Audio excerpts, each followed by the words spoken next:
Assalamualaikum warahmatullahi wabarakatuh. Saya akan menjelaskan tentang statistik deskriptif dengan menggunakan bantuan aplikasi Excel ya. Jadi statistik deskriptif juga bisa menggunakan aplikasi-aplikasi statistik yang tersedia, salah satunya adalah Excel. Di antaranya yang paling populer itu adalah SPSS, Ifuse, SEM dan sebagainya ya. Nah, di sini saya punya data laba bersih perusahaan dalam satu tahun yang dibagi menjadi 12 bulan.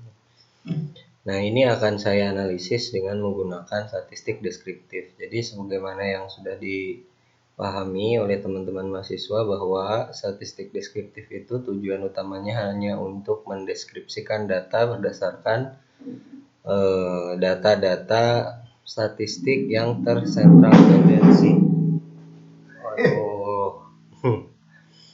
Ya, langsung saja caranya gimana? Di Excel ini teman-teman buka file, pilih file, kemudian pilih option. Nah, di option ini teman-teman pilih add-ins. Add-ins di sini akan muncul inactive application, add-ins, analysis toolpack. Nah, pilih yang analysis toolpack, klik go. Kemudian analysis toolpack-nya diklik, analysis toolpack dan oke. Nah, setelah add-ins ini diaktifkan, maka akan muncul tampilan data analysis seperti ini. Data analysis di bagian data ya. Kalau tadi kan belum ada. Kalau sekarang setelah add-ins-nya diaktifkan, maka akan muncul data analysis. Nah, jadi langsung saja kita melakukan data analisis untuk laba bersih dalam 12 bulan ini. Nah, bagaimana caranya? Langsung klik data analisis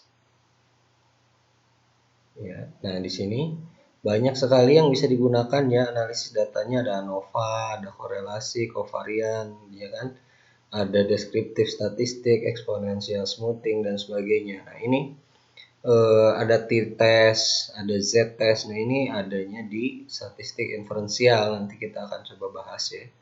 Dan kalau untuk statistik deskriptif ya ini lebih ke sini aja, deskriptif statistik. Jadi pilih deskriptif statistik lalu oke. Nah, di sini akan muncul input rank. Input ranknya berarti yang ini ya, masukin yang ini datanya. Kemudian labels inverse row-nya jangan, karena kita ngebloknya langsung dari bulan pertama. Dan di sini output ranknya kita pilih misalnya di sini. Oh maaf, kok ini masuknya ke sini. Input rank sudah tadi, kemudian output ranknya di sini. Kemudian summary statistiknya diklik ya. Nah, yang lainnya nggak usah. Kemudian oke. Nah, akan muncul seperti ini. Nah, ini adalah rata-ratanya ya. Jadi rata-ratanya, kemudian ada standar errornya, mediannya, modusnya, standar deviasinya gitu ya. Ada sampel variance-nya, ada kurtosis, skewness. Nah, apa itu kurtosis? Apa itu skewness? Nah, ini adalah tingkat kemiringan data ya. Jadi data di sini tuh distribusinya seperti apa? Apakah miring, apakah normal, ataukah seperti apa gitu ya. Kemudian ada rank, ada jarak ya.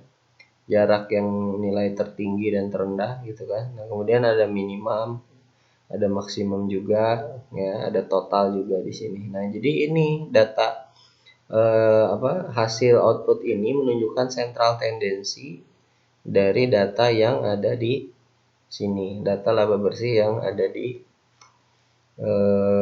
sini ya.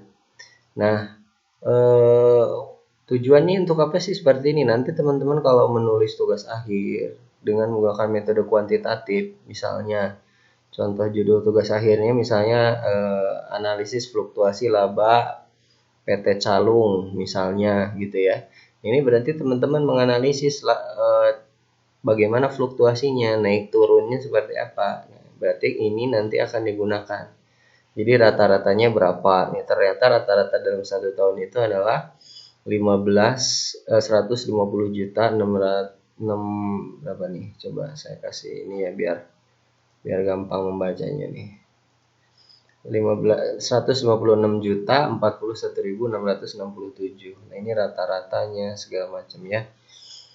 Oke, ini terkait dengan statistik deskriptif. Nah, dari data ini kemudian, karena kita ini adalah statistik deskriptif, kita gambarkan nih dalam bentuk tabel. Teman-teman bisa melakukan tabel, maksudnya grafik ya. Jadi supaya kelihatan naik turunnya gitu ya. Bisa berarti tinggal dipilih aja langsung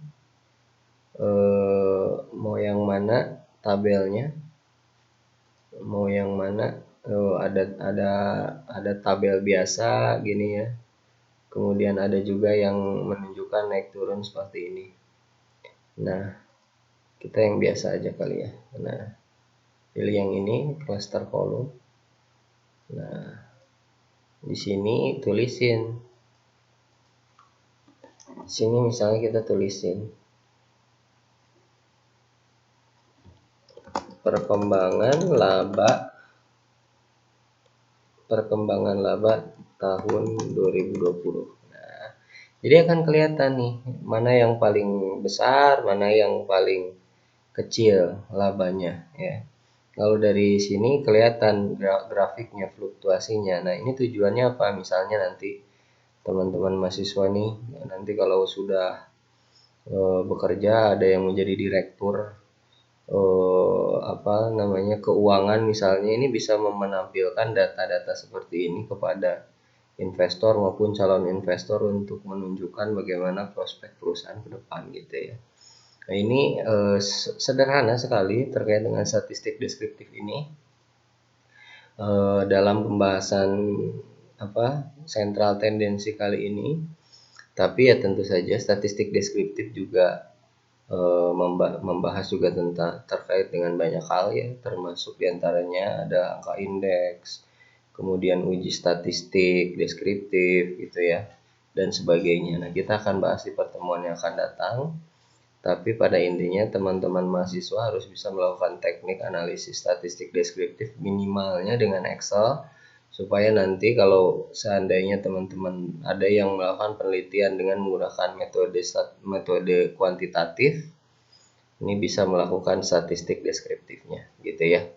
Mungkin itu. Terima kasih. Wassalamualaikum warahmatullahi wabarakatuh.